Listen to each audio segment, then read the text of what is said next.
ብቸኛው በሴቶች ጋርዶች የሚጠብቀው የሊቢያ አባት ጋዳፊ የአፍሪካ ህብረት ማንም ሊያስተባብረው በማይችል ሁኔታ ከፍተኛ የሆነ የሙአመር መሐመድ አቡ ማንያር አልጋዳፊ ውለታ አለበት። ለበርካታ ዓመታት ዲካራጀሙ የጋዳፊ የገንዘብ ቦርሳ በሰይፉ ተከፍሎለት የኖረ ድርጅት ነው።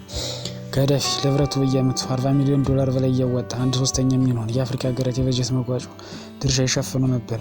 ፕሬዚዳንቱ በምዕራባውያን ጥርስ ውስጥ ገብቶ የነበረ አፍሪካን አንድነትና ህብረት የበለጠ ለማጠናከር በመነሳቱ እንደሆነ በርካቶች ይስማማሉ።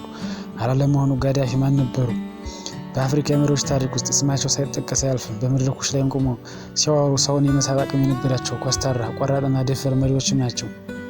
የሊቢያ አባት የፓን አፍሪካኒዝም አቀንቃኝ ናቸው። ኮሎኔል ሙአመር አልጋዳፊ ሰውየው ቀላል ሰው አልነበሩም። በተባበሩት መንግስታት ጠቅላላ ጉባኤ ላይ ህግ የማያከብር ድርጅት ለኔ ህግ አያስተምረኝም ብለው የመንግስታቱን ቻርተር ቀዶ የጣሉ ናቸው።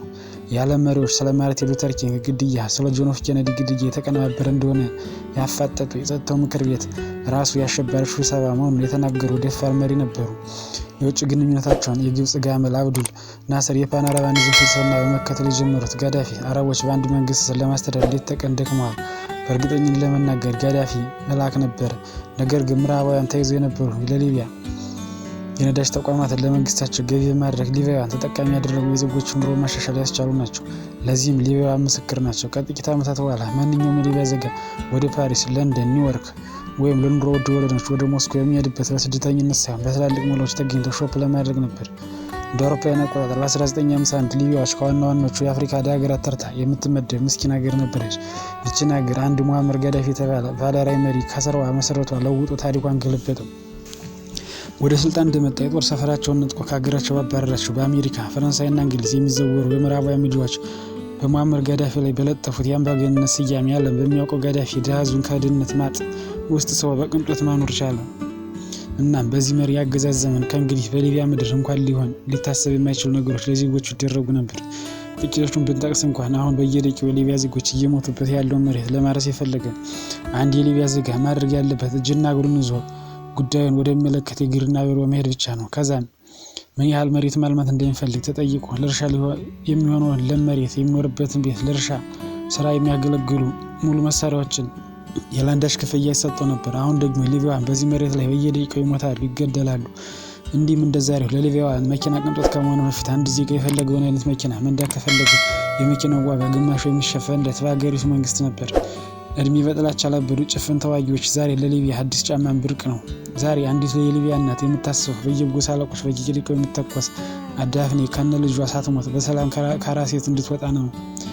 ምክንያቱም ከወለደችበት ሆስፒታል የአበባ ጉንጉን ተቀብሎ ስለወለደች ብቻ $5000 የሚሸልማት የጋዳፊ መንግስት የለም።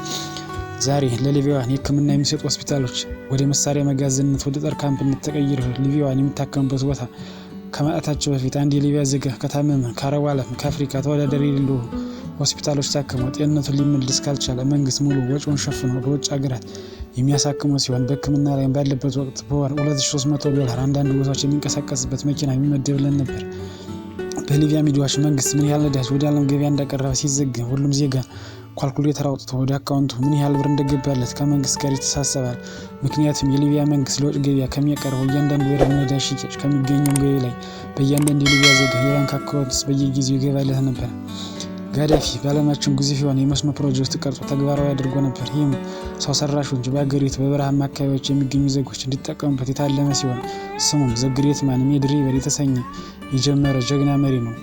በነገራችን ላይ በዓለማችን ምንም አይነት ብድር ያልነበረበት ሀገር የነበረች ሲሆን ለክፉ ቀን ብላም በብሔራዊ ባንክ $150 ቢሊዮን አስቀምጣ ነበር።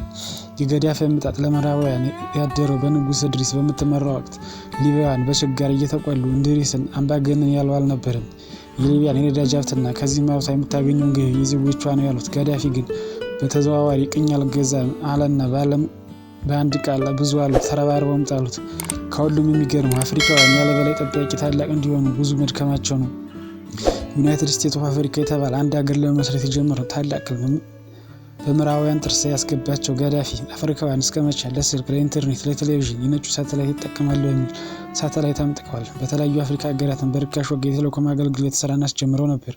በተለያዩ አፍሪካ ሀገራት ሆቴሎች፣ ተቋማት የአፍሪካ ነዳጅ ባንክም ለማቋቋም ሞክረዋል።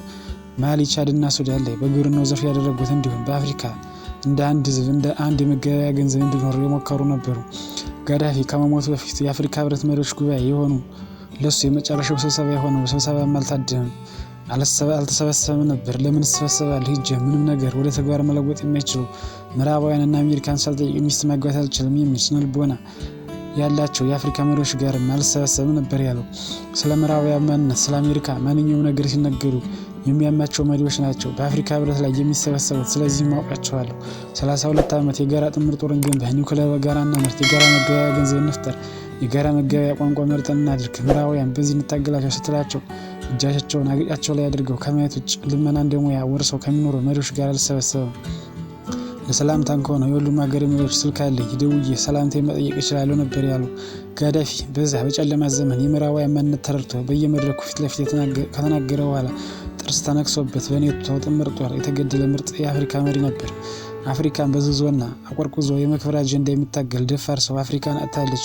እውነቱን ለመናገር በእርግጥ አሁን ባለው ተጨባጭ ሁኔታ የአፍሪካ ህብረት ጋዳፊን በመሪነት መልሶ ሊያገኙ የሚችል እድል ያለው አይመስልም። ለማንኛውም ጋዳፊ ከብዙ በጥቂቱ እኚህ ነበሩ።